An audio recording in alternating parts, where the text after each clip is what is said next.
Hello guys, welcome to another video in which we would be discussing about Bosch washing machine error code E36. What does it mean and how to fix it? The Bosch washing machine error code E36 signifies a problem with the water drain of the unit. This could be caused by the blockage in the drain pump or the drain hose.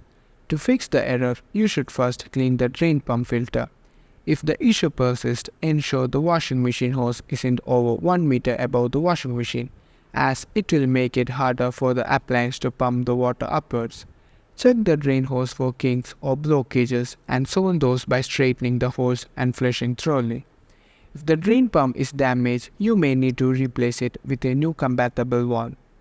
If you are unsure how to replace the drain pump, consult the manual for guidance.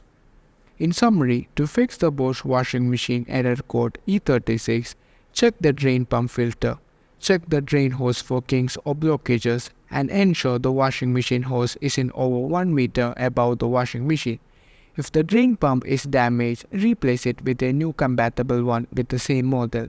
If you are unsure how to replace the drain pump, consult the manual, or you can always try contacting Bosch customer service.